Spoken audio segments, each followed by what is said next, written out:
Rosie and Bill Show wish to thank our primary sponsors. The Mallon Agency, located in Springfield, PA, where they take pride in exceeding expectations every time. Anthony DiBitetto and our friends at Tennis Addiction are ready to serve all your tennis needs at their beautiful facility in Exton, PA. Welcome everyone to the Rosie and Bill Show. And if you're new to the show, welcome aboard and make sure you follow us on Facebook and subscribe to our YouTube channel. Folks, our guest this week, he's been making millions of people laugh for years. And most of the time he's been doing it, he's been kind of ticked off. From natural disasters to the pandemic, to parking lots, his beloved New York Yankees and Giants, he pretty much always has something he's fired up about. Please welcome to the Rosie and Bill Show, one of the funniest and most ticked off guys on the planet, Vic DiBitetto. Vic, welcome to the show, sir. Thank you for having me. I appreciate it. Thank you. It's our pleasure, Vic. And I have to tell you, it's fun to have a fellow Paisan on the show. And it's nice to hear my last name pronounced the right way. Well, you know, thank you. We watched your segment on the name, okay, on your name. And because people often say my name wrong or they spell it wrong, and it's kindergartners get it right, but adults don't for some reason. But I was like, yes. Oh my God, Bill, I checked the paperwork and I checked everything 5 times. I'm so worried about spelling his name wrong. Well, thank you. I appreciate that. Thank you. No worries. But listen, Bill mentioned in the intro about your bit on the parking lot. I laughed so hard because, of course, it's funny because it's so true.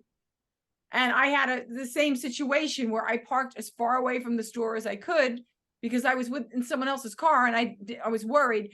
And didn't some Yahoo park right next to me over the line with the whole lot? So when I saw your video, you're just so funny. Very ticked off, Vicky. You know what ticks me off?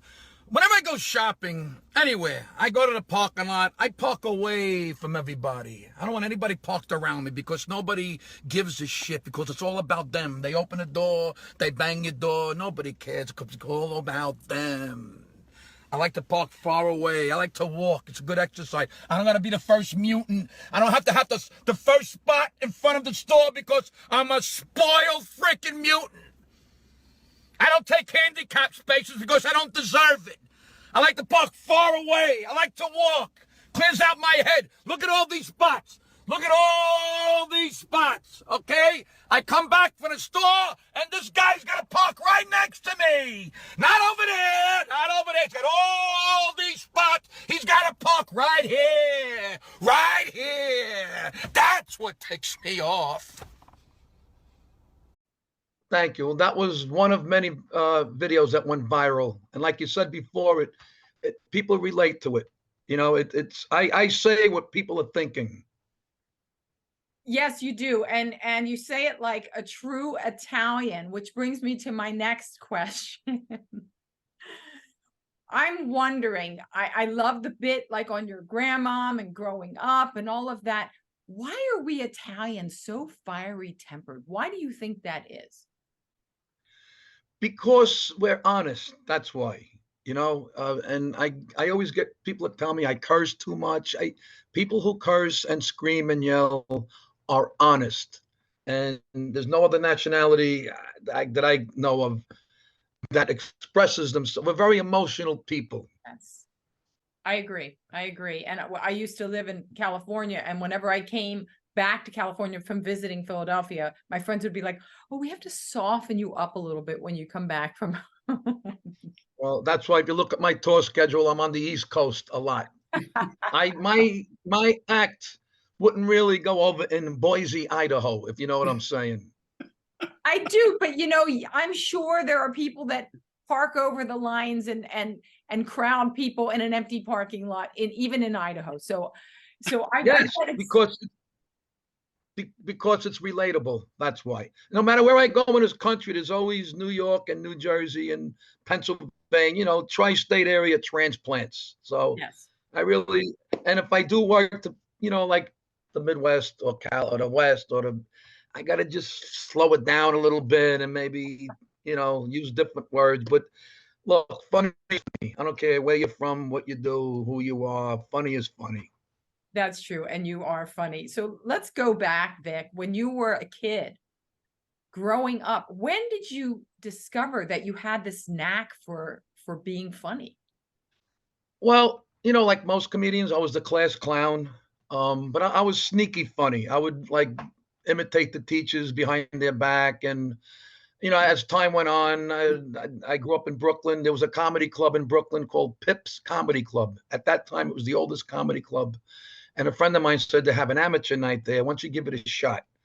And I went on stage and I bombed, but I loved being on stage. I kept at it. And fast forward, I'm headlining casinos and theaters and comedy clubs.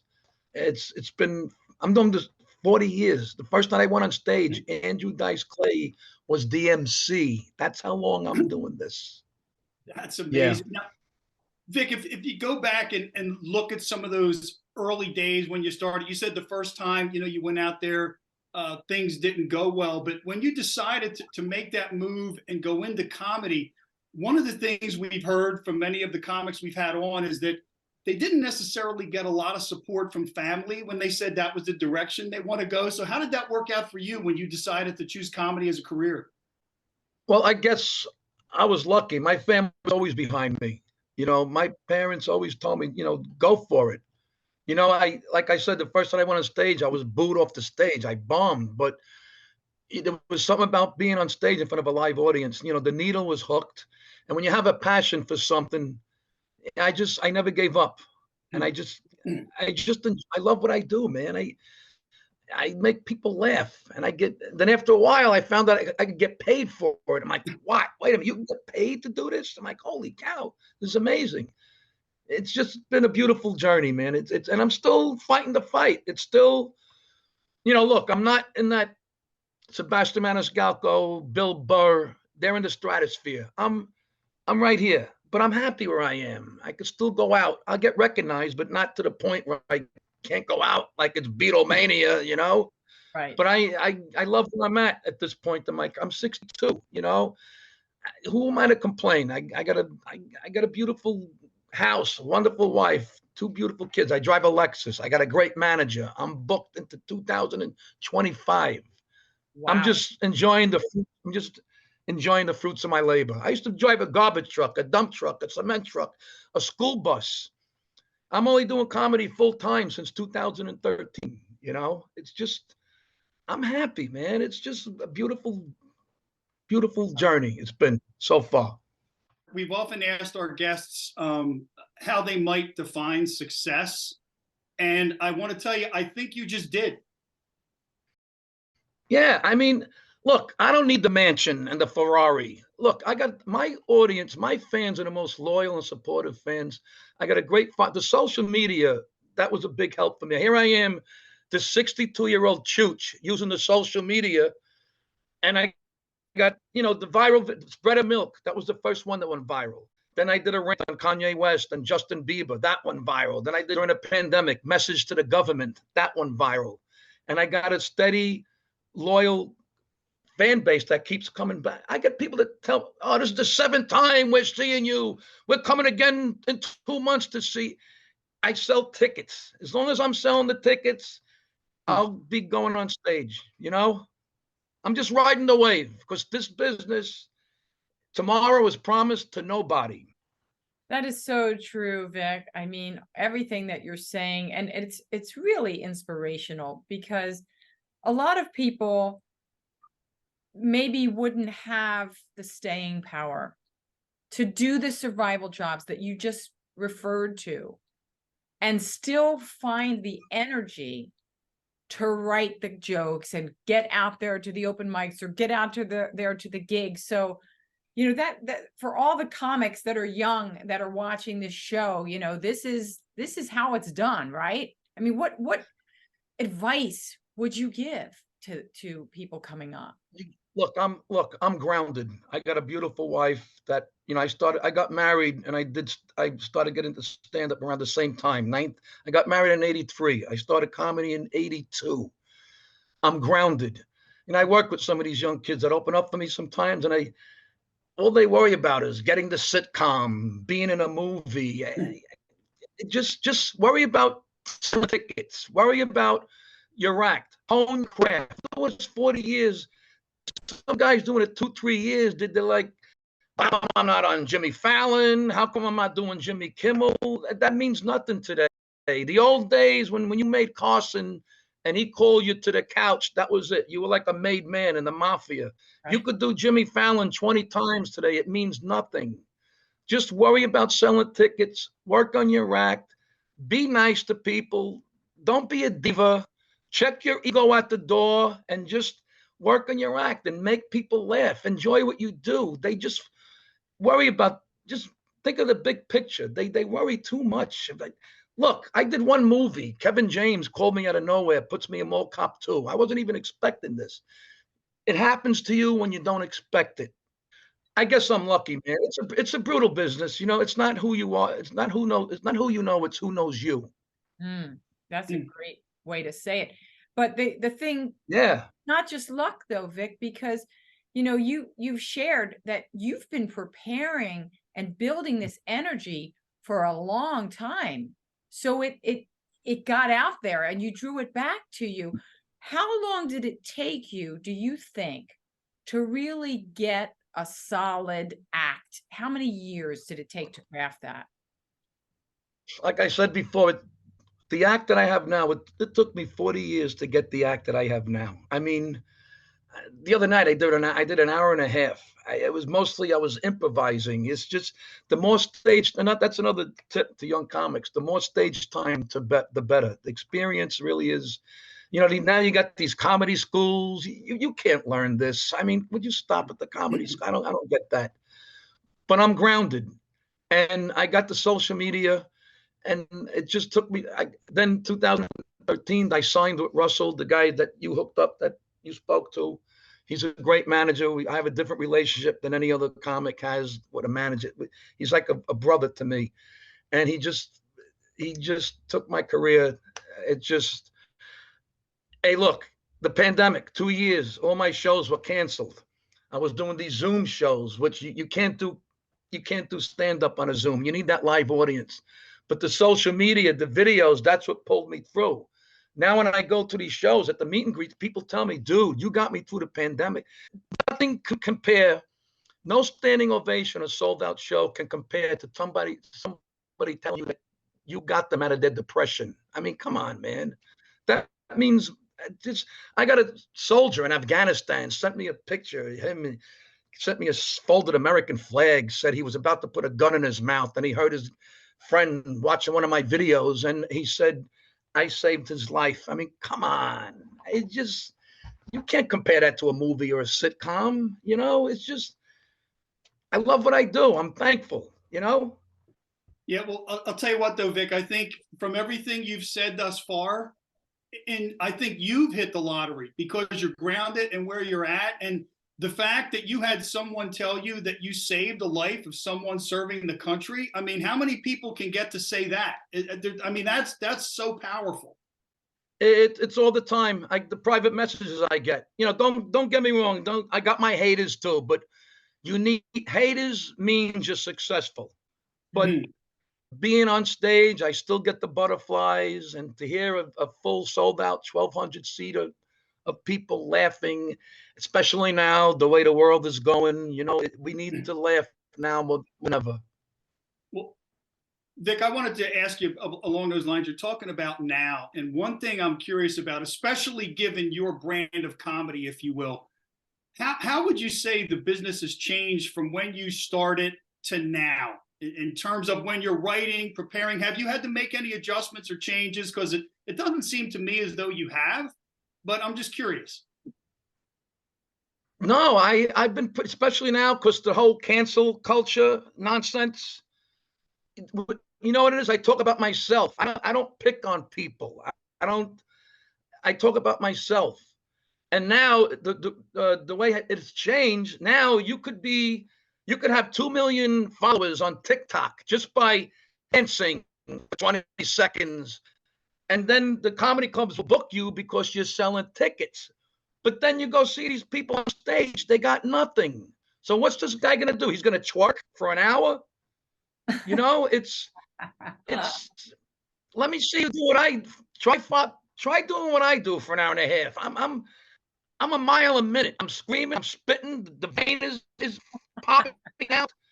I'm not clever like George Carlin. I'm not a genius like Richard Pryor, but I'm very relatable. I talk about myself, growing up in an Italian household in New York, being married, having kids, and just everyday things that tick me off. And it just resonates with people.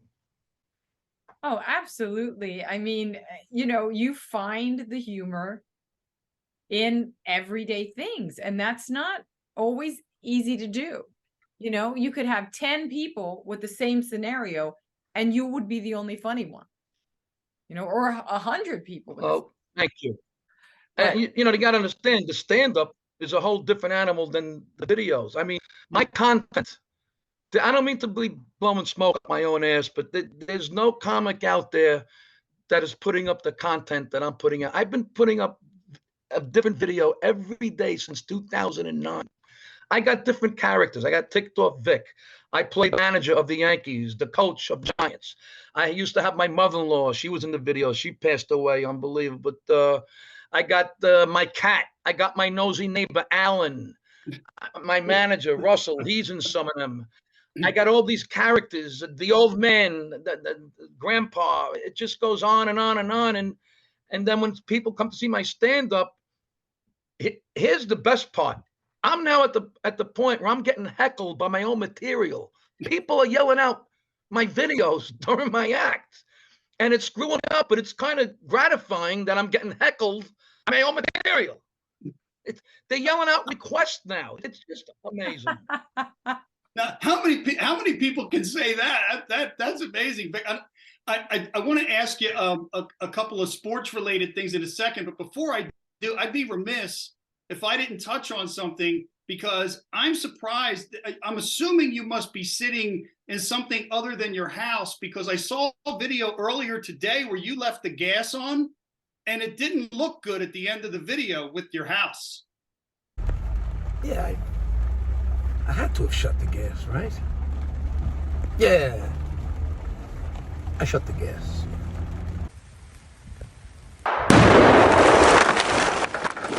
No, it's when the house blew up. Yeah.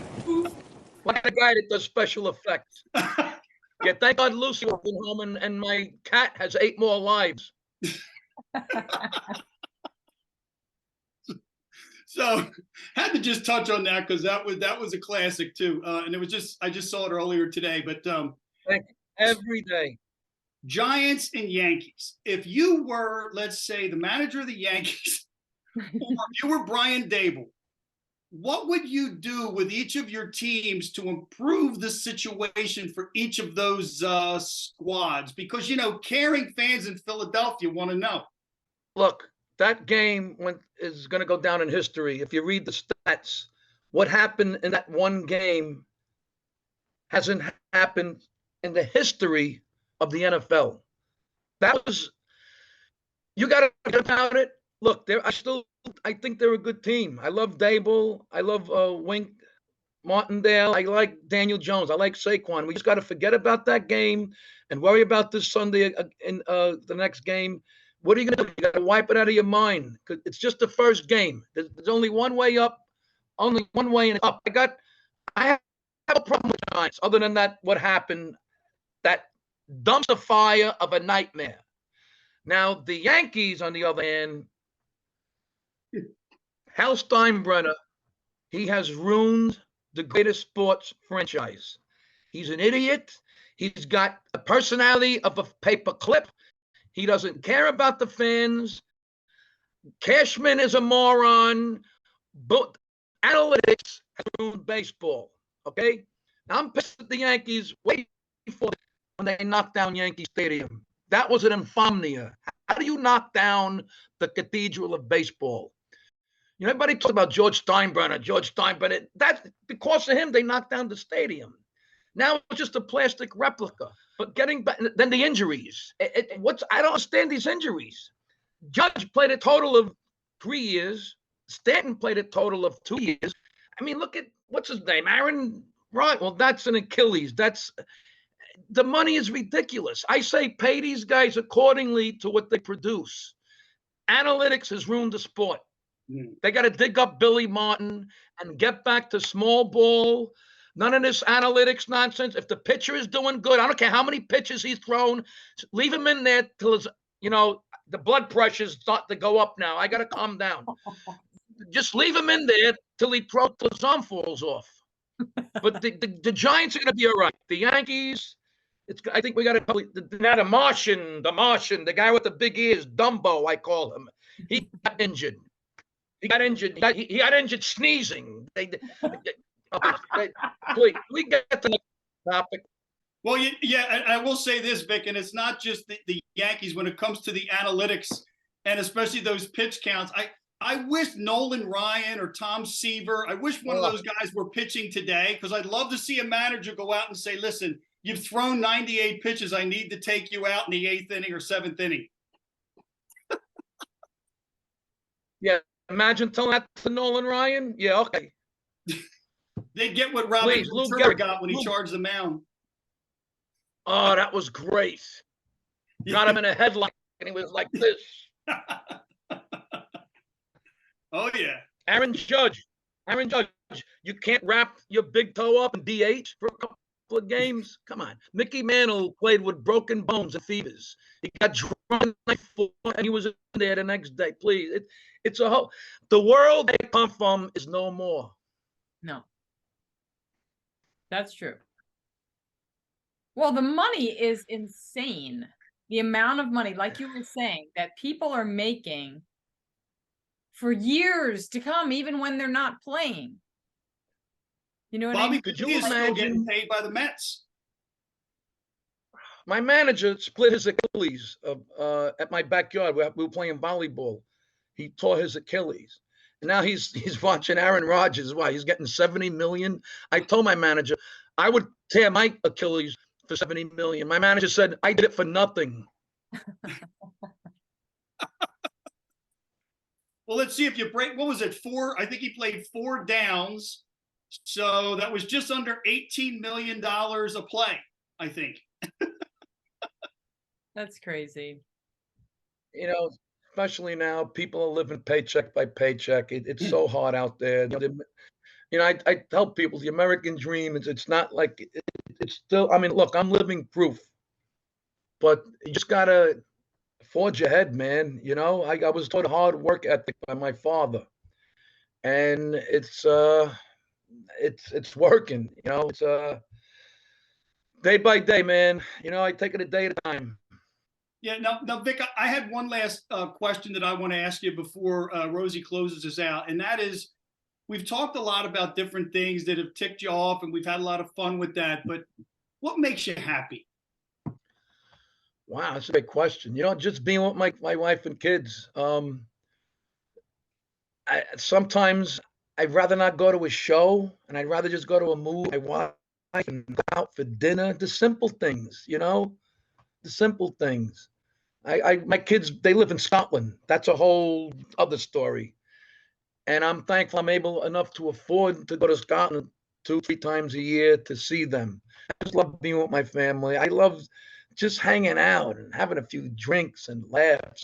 Definitely. And like you said, it's the simple things. And also, you're in a career where you do get to make people laugh. And I remember hearing a quote from Lucille Ball, who said, why would I want to make people cry if I can make them laugh? Exactly. And one of my favorite quotes is by Steve Martin. He says, be so good that they can't ignore you. I love that quote. That's great. That's great. And that takes a lot of time and a lot of discipline and desire and effort and all those things that you said. You can't be lazy and you can't just expect it to come to you. Well, Vic, we look forward to your videos every day, to Thank you. The things that you've got going on. And we really, really enjoyed having you on the show. And we thank you so much for coming and talking to us. My pleasure. Anytime you want me to do this, just call Russell. I'd love to do it. I love doing this. I really do. because it's easy.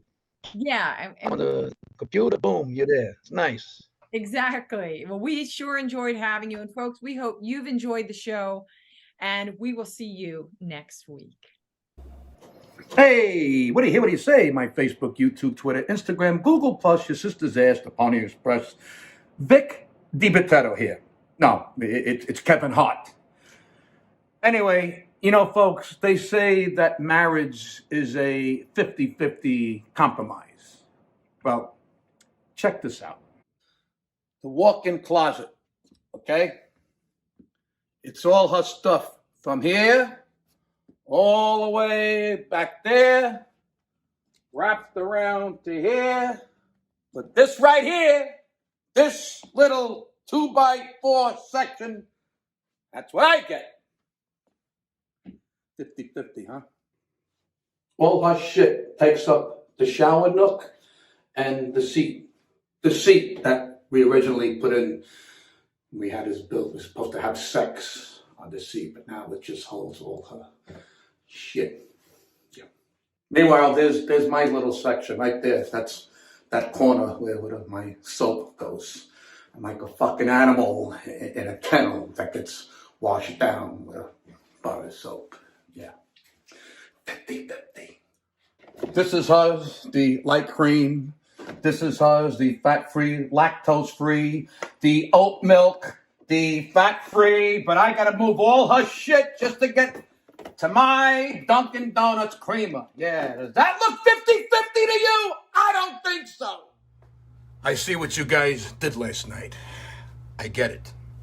You decided that if you play like absolute shit on national television and lose 40-0, then the rest of the league will think you suck and they won't prepare as hard for you for the rest of the games this year. That must be the reason why you played the way you did.